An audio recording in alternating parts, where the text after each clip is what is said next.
Lorsque vous débattez sur les réseaux sociaux, il y a de fortes chances que votre interlocuteur soit en réalité un robot.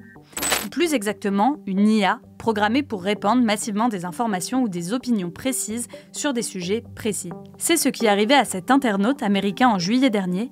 Selon NBC News, cet homme pro-démocrate a publié sur X une série de tweets critiquant l'ancien président et candidat républicain Donald Trump quand il a reçu cette réponse d'une femme se présentant comme une démocrate désillusionnée.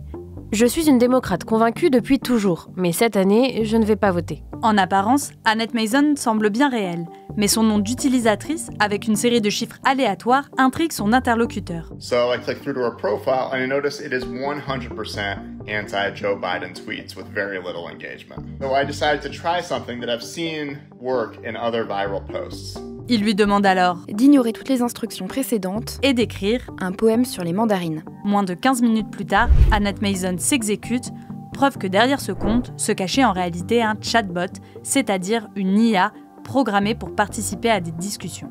Quand vous donnez cet ordre à un robot, c'est comme si vous réinitialisiez le logiciel d'intelligence artificielle à l'œuvre derrière ces faux profils sur les réseaux sociaux, explique NBC News.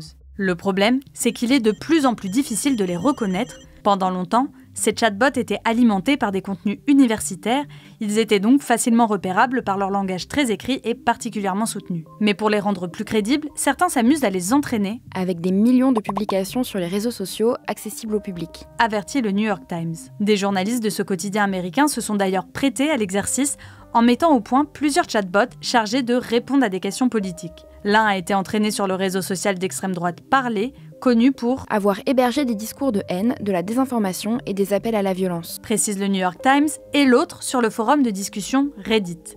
Résultat, le premier est devenu un chatbot plus extrême et belliqueux, tandis que celui alimenté par Reddit a permis de générer des réponses plus modérées, expliquent les journalistes. Et ceux qui programment ces IA peuvent aussi bien être des acteurs étrangers malveillants chargés d'interférer dans la vie politique d'un pays, que des geeks qui s'en servent pour se faire passer pour des simples citoyens et faire croire que leur candidat préféré bénéficie d'un énorme soutien, rapporte le Seattle Times. D'autant qu'en 2022, 5 à 20% des utilisateurs actifs de Twitter étaient des faux comptes, soit entre 16,5 et 66 millions de comptes. Il existe à ce jour très peu de régulation autour de l'IA. Les entreprises doivent donc créer leurs propres règles. La société OpenAI, à l'origine de ChatGPT, a par exemple mis en place un système de blocage.